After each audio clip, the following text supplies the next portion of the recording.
안녕하세요. 성북학 개론입니다. 저는 성북문화원의 연구부장 백외준입니다. 이번 주제는 성북구의 농경 문화와 마을 규칙입니다. 장위동에 남아있는 장위리 조난을 중심으로 해서 성북구의 조선시대 농경 문화와 그것이 어떻게 계승되었는지를 알아보고자 합니다. 지금의 성북구는 전국에서 모여든 사람들이 함께 사는 도시입니다. 하지만 성북구가 고향인 분들도 적지 않습니다. 토박이 어르신들 중에는 유년 시절의 성북구를 아스팔트 도로가 아닌 가르마 같은 농길이 있던 풍경으로 기억하는 분들도 계실 것입니다. 1950년대 이전만 해도 성북은 도남동 일대를 제외하고는 초가집과 논밭이 있는 시골이었기 때문입니다. 성북구는 계운산을 중심으로 서쪽과 동쪽 지역으로 나뉩니다. 지금은 양쪽이 주거 환경 면에서 큰 차이가 없지만 100년 전만 해도 두 지역의 분위기와 생활 방식은 많이 달랐습니다. 서쪽 지역은 벼농사를 지을 만한 농토가 거의 없어서 주민들이 자주 성 안을 드나들면서 생활했습니다. 반면 동쪽 지역은 정릉천과 우이천을 따라 넓은 충적지가 펼쳐져 있어 널따란 논과 밭이 있었고 여기에 의지해 자급자족하는 농촌 마을이 형성돼 있었습니다. 붙바위 전답을 모르며 농군 행세하지 마라는 옛말도 있듯이 종암동 일대 정릉천 유역의 놈들은 기름지기로 유명했습니다. 왕이 제사를 지내고 쟁기질을 하던 선농단과 적전이 가까이 있는 까닭도 거기에 있습니다. 지금의 정릉천을 보면 육중한 내부 순환로 교각이 하중에 박혀 있고 콘크리트 제방으로 둘러쳐져 있어 옛 모습을 잃었지만 100년 전만 해도 정릉천은 사시사철 넓디 넓은 모래톱이 펼쳐져 있는 아름다운 하천이었습니다. 그 수량에 의지해 농사를 짓던 사람들이 있었습니다. 성북구와 노원구의 경계를 이루는 우이천은 정릉천보다 더 길고 넓은 하천입니다. 이 때문에 우이천을 끼고 있는 장위동과 석관동에는 농사지을 만한 땅이 많았고 주변에 큰 마을이 오래전부터 형성돼 있었습니다. 지금도 터줏거리가 고이 모셔져 있는 석관동 도당집은 농촌 공동체 신앙의 일면을 보여주는 장소입니다. 이곳에는 대대손손 사는 사람들이 많아서 자연스럽게 동성촌락이 형성되었습니다.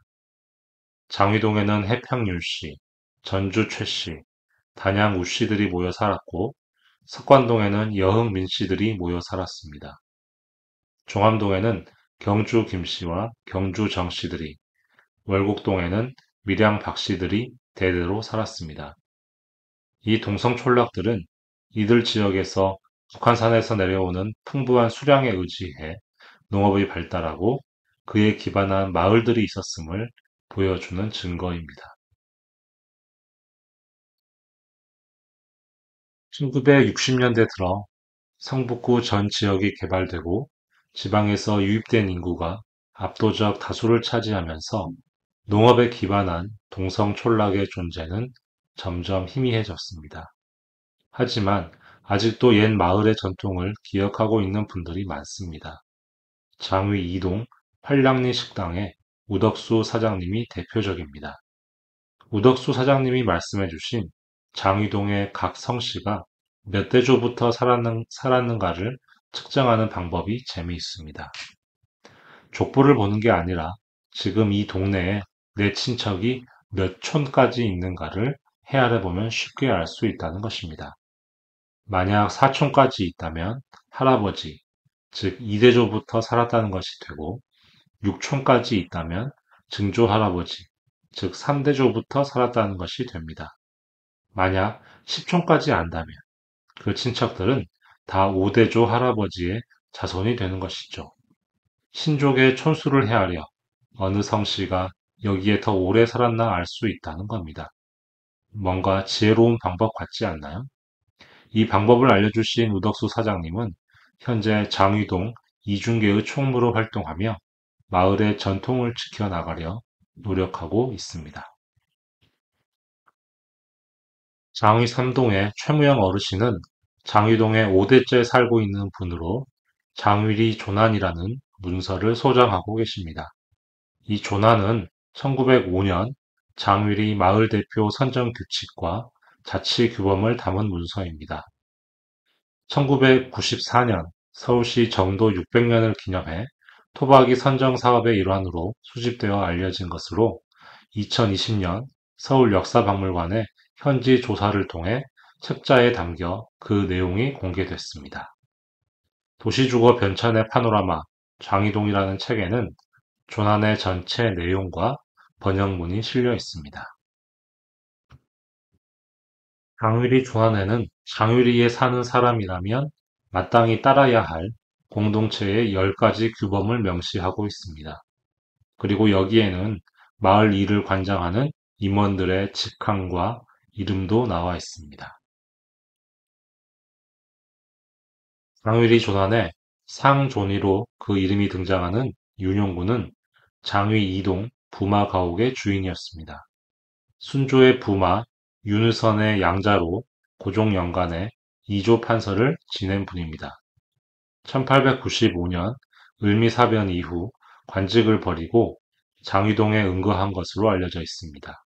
하지만 그의 응거가 고립된 은둔 생활이 아니었음을 이 문서는 말해줍니다. 조나는 윤용구가 상존이, 그러니까 마을의 큰 어른으로서 마을을 대표하고 마을살이의 중심을 잡아주는 존재로 활동했음을 알려주고 있습니다. 평범한 농촌 마을에 전직 이조 판서, 그것도 왕의 최측근이었던 사람이 살고 있다는 것은 그 마을의 위상이 엄청나게 높아졌음을 이야기합니다. 전해오는 말에 장유동에 도둑이 숨어들더라도 반드시 윤용구 대감의 허락을 받고서야 풀어주었다 라는 말이 있는데 조난을 보면 충분히 근거 있는 말임을 알 수 있습니다. 상존위 아래 임원 명단도 눈여겨봐야 할 대목입니다. 상존위가 마을을 대표하는 상징적 존재라고 한다면 부존위는 실질적으로 임원들을 지휘하며 마을 일을 관장하는 사람입니다. 영좌, 통감, 소임, 서기는 부존위를 보좌해 세세한 실무를 처리하는 사람들입니다. 그리고 마을 임원 가운데 최씨, 우씨들이 많은데 이들은 모두 장위동에 3대 이상 거주한 토박이입니다. 1913년부터 이장을 지낸 최명선님은 최무영 어르신의 할아버지가 되십니다.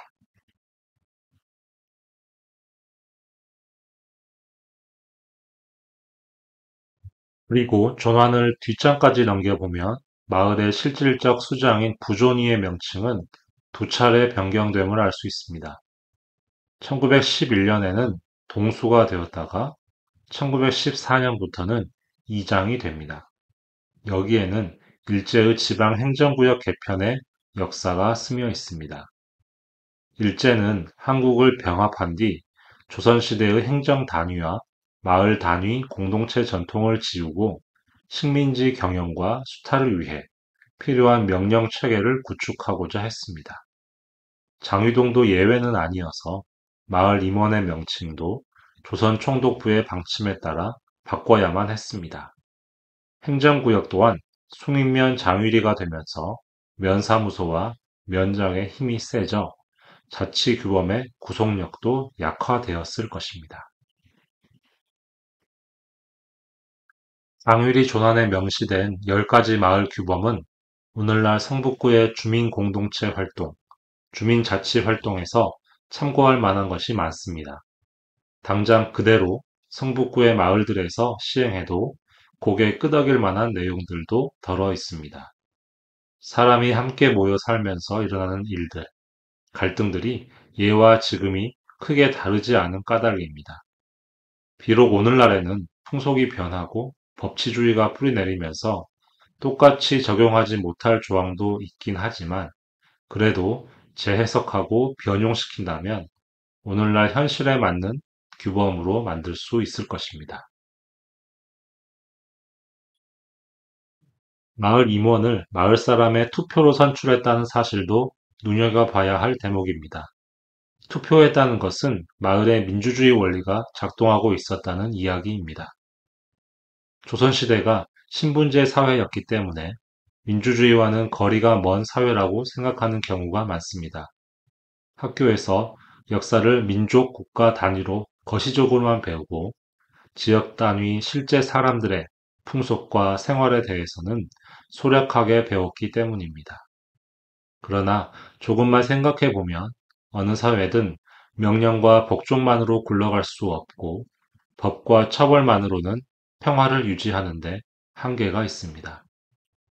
옛 사람들은 소수 의견에 대한 존중, 토론과 협의, 자율적으로 따를 수 있는 작은 규범들이 없이는 사회 안에서 일어나는 갈등과 충돌을 해결할 수 없음을 잘 알고 있었습니다. 우리 마을을 어떻게 탈 없이 살기 좋은 동네로 만들어 갈 것인가 하는 옛 장위동 사람들의 고민과 결의가 장유리 조난에 담겨 있습니다.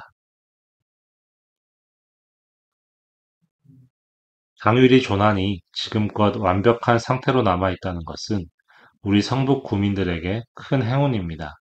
함무라비 법전이나 당군의 홍익인간 이념을 4천년이 지난 지금의 산업사회 인간관계에도 가져와 적용할 수 있는 것처럼 우리는 100년 전 장유리 조난의 10가지 규범들을 곱씹어 보면서 더 나은 주민자치의 방법과 규칙을 모색해 볼 수 있을 것입니다.